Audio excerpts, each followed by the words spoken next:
À mes frères et sœurs du football africain, imaginez, 98e minute de la finale de la CAN 2025.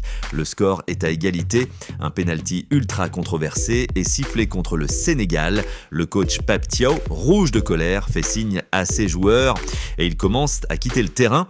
Le stade est en feu, le monde entier retient son souffle. Est-ce la fin du match? Est-ce la fin de la CAN?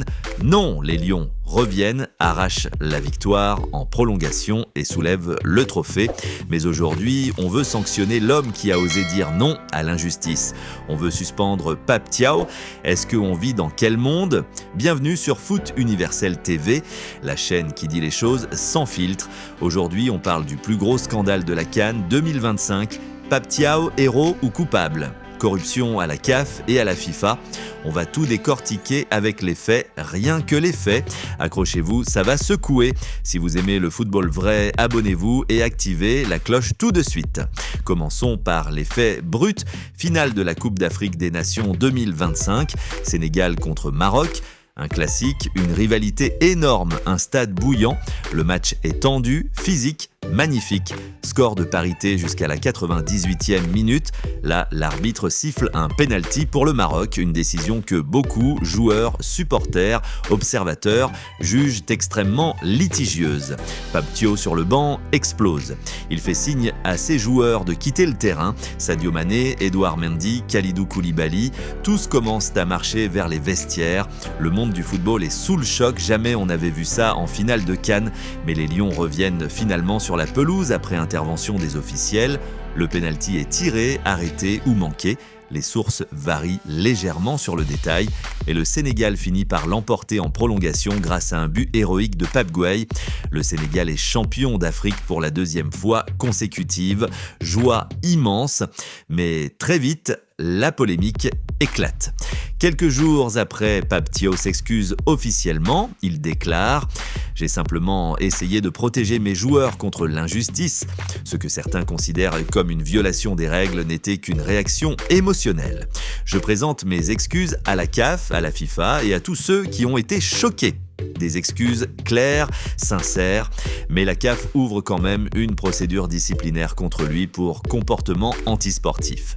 Des rumeurs parlent d'une lourde suspension, certains allant jusqu'à dire qu'il pourrait rater une partie des qualifications ou même la Coupe du Monde 2026. Et là, l'Afrique entière se lève. Au Sénégal et dans toute l'Afrique, Pape Thiaw devient un symbole. On le voit partout. Pour nous, il est un héros. Il a défendu nos valeurs, nos principes de vie, ne pas se taire face à l'injustice. On lit des messages forts, on parle d'écorner à l'image de l'Afrique, mais devant qui? Devant ceux qui nous ont colonisés, méprisés, minimisés pendant des décennies.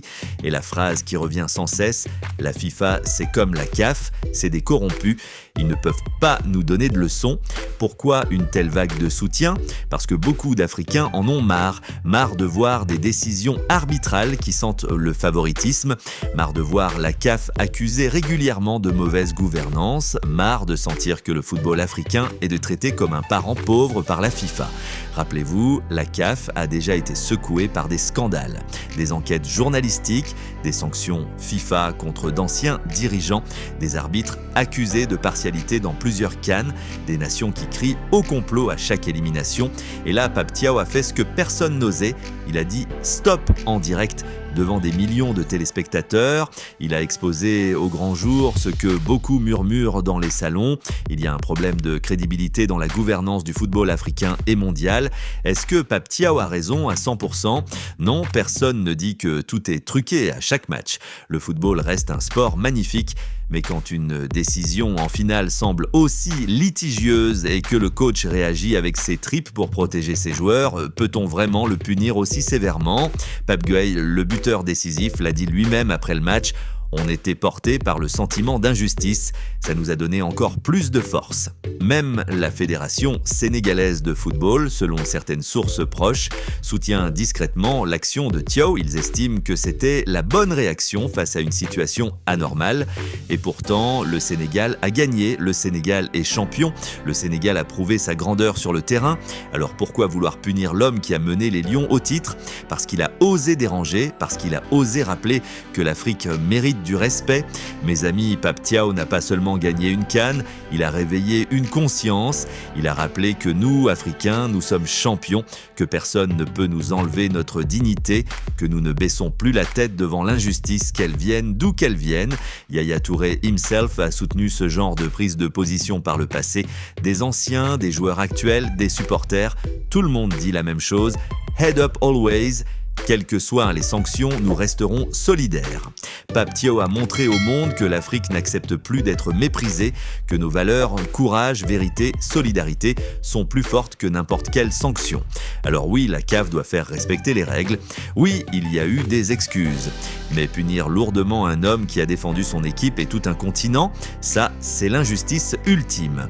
Nous, sur Foot Universel TV, on dit « Pape Thiaw, tu es notre héros ». Le Sénégal